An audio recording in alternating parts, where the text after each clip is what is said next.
Dudes, no flash editing today, no stupid memes. Alright, maybe a couple of stupid memes. I've got some shit I want to rant about the guitar space on YouTube. There are just a couple of problems that are really starting to grate on me, and actually because I'm contributing to one of them. I might be killing my channel with this video, but fuck it, I've got to say it. And no, this isn't about firing shots at other content creators, although I don't know. It's more about the fact that I think there are things we can be doing better, starting with myself. So let's get into that first, shall we? Let's go back 3 years or so to when 30-year-old Jack, not young but still full of ambition instead of caffeine, nicotine and stress, thought it'd be a good idea to start making videos for the internet. There's probably only a couple of you here, shout out Eric, that'll remember when I actually first started posting, all I was posting were backing tracks that I'd been using to improvise over. It was like elevator jam track style, only arguably much worse, but I was just starting out. I had no real goals, just to post and see where it went. That was until I decided to review the Ibanez Quest guitars that I'd just got, and YouTube both blessed me and cursed me with the 1 of 10 rating, because those videos took off better than I could have ever thought. You know when Mr. Krabs sees money? A part of me was like that for the opportunity in front of me. Make more review videos, get more views, grow the channel into something successful maybe. It's the perfect plan, right? I get to buy more guitars, make videos and maybe grow a YouTube channel. That's exactly the same way most of your favourite gear channels got started too. As you get into it, the first problem with that is that you start to forget why you even play guitar in the first place. I got so focused on getting the next video out that it took me until releasing my first EP to realise that I should actually be making shit. I should be writing music and like honing my craft. Who am I to tell you what guitar you should and shouldn't buy if I'm not actually doing the thing that the guitar's meant for? At some point I got overly obsessed with the idea of growing a channel and forgot that I never actually wanted to be a gear YouTuber in the first place. The thing is, that trap is exactly what feeds this like big money hungry monster. There's an army of YouTubers on the platform just waiting for the opportunity to tell you that the brand new big brand release that just arrived at their house a week ago is the best shit they've ever played, despite it being the same thing as last year's model, but it's got a rosewood fucking board. Guitar YouTube has gotten so deep in the marketing game that most of the content that you'll see surfaced is shit like, I tried the new Fender Stratocaster 1 billion and it's better than the touch of a partner. The new Fender Stratocaster 1 billion is better than the touch of my ex-partner. Please come back to me, Sarah. Stupid. And this pedal will make you sound like God climaxing, and it's just another fucking delay, dude. I've always tried with my reviews to be as honest as I possibly can. Like, I get excited about the stuff that I do like and I roast the stuff I don't, but I always try to be balanced. I also bought most of the guitars myself because I wanted them, but this leads me on to something else that I'll talk about in a second. That in itself as a financial model is fucking stupid and just not sustainable. So if I want to be successful doing reviews, I'd need to sell at least a % stake in my morals, and I'm not willing to do that. I've already turned down I don't know how many sponsored videos because the products were fucking garbage. That's not to say you won't still see reviews on the channel, because you will, but they're just going to be nowhere near as frequent, and it's always going to be stuff that I'm genuinely interested in. I mean, like always, I suppose. I also want to say that there are a few channels on YouTube doing reviews that I respect massively, like Enin Pauly, Ola England and Andre Flood being the big three, but there are some more. Anyway, that whole fucking thing means that actually playing guitar and real music doesn't get surfaced nowhere nearly as often as it should. I'm like, that's the whole point, innit? So like I said a minute ago, most of the guitars that I've reviewed, I bought myself. Ola England doesn't take payment for his reviews. Henning does take payment for his reviews, but it's under the strict agreement that he can say whatever he wants about the product. And if the company gets a tit on about it, then that's on them. It's all about honesty, and I feel like there is a conflict of interest if you're taking money from, say, Gibson to tell everybody about the new Les Paul. Not just because there's money exchanging hands, but because you're building a relationship with that company for the future by getting eyes on a glowing review. Honestly, that old way of working just doesn't fucking sit right with me, man. And there's another aspect to this.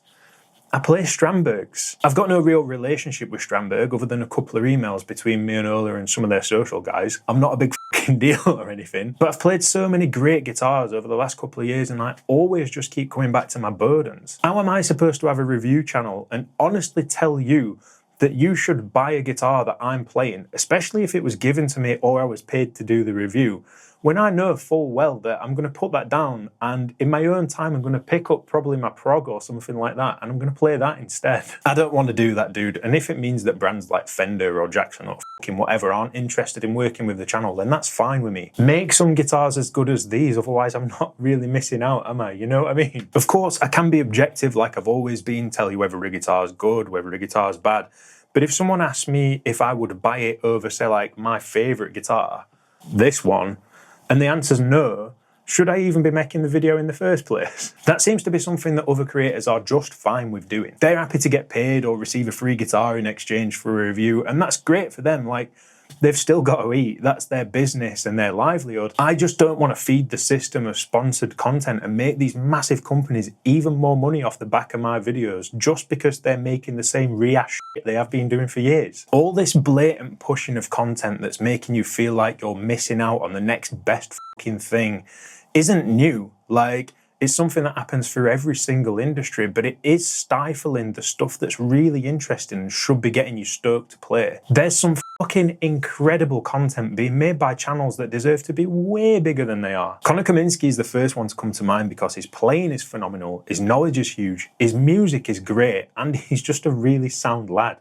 It is absolutely criminal that his channel is just under 10k subscribers at the point of making this video. Then you've got Nick Broomall, who's basically built his own thing on the platform. His playing's amazing, he's an awesome producer, and he's been putting in the work for quite some time, and it makes me super happy to see that it's paying off for him. And then if you look at Jack Gardner, arguably one of the sickest guitarists alive, he's got the subscriber count, but his views on his playing videos are far lower than they are on anything that looks like a review, which is insane to me, and I don't think that's his fault. You could chalk it up to the watching habits of people like us when we hop on YouTube. Maybe it's just that we're not as interested in watching somebody play guitar, and I think that's definitely a contributing factor. I also think a big part of it is the way that the YouTube recommendation system algorithm fucking Skynet thing works. It sees interest in a subject peak, let's say Fender's releasing another Telecaster, and because people are searching for that thing, it starts surfacing those videos, and that starts to actually bury the really inspiring, fucking awesome playing from these people instead. I actually hate it, dude, and I don't think it's just me who's getting tired of the way guitar content's being pushed on YouTube. But what the fuck am I going to do about it with like 6,000 subscribers?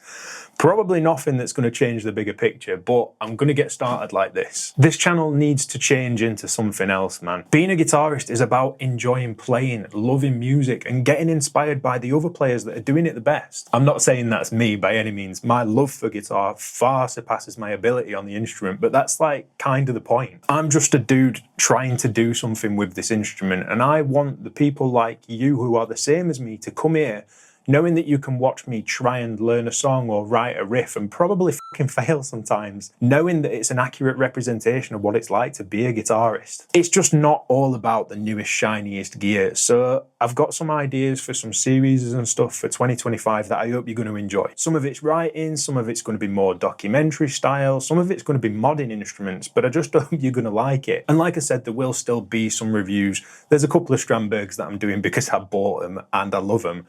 But most of the reviews you're going to see coming up next year are all going to have a little bit of a twist. What I'm not going to be doing is shilling for Fender. I won't fucking worry about that anyway, because they wouldn't touch this channel with a 10-foot pole. Ultimately, this is a terrible move for my channel if we're talking about subscriber counts and view counts, but actually, I'm fine with the risk. The new videos I've got planned just will not perform as well as some of my best, and I'm totally cool with that, because ultimately, it's not about getting in loads of views. I'd rather have a handful of you guys who are genuinely happy to watch my stuff and chat with me in the comments and stuff like that. That is far more fulfilling to me than just seeing number go brrr. At least I'll be happier making these videos, you know what I mean? And I think it's better for you guys who show up to watch my stuff knowing that you're getting a real version of me and not someone who's sold his soul to do sponsorships for brands that he doesn't even give a fuck about anyway. So yeah, it's gonna be an interesting year. Thank you for being here, my dudes.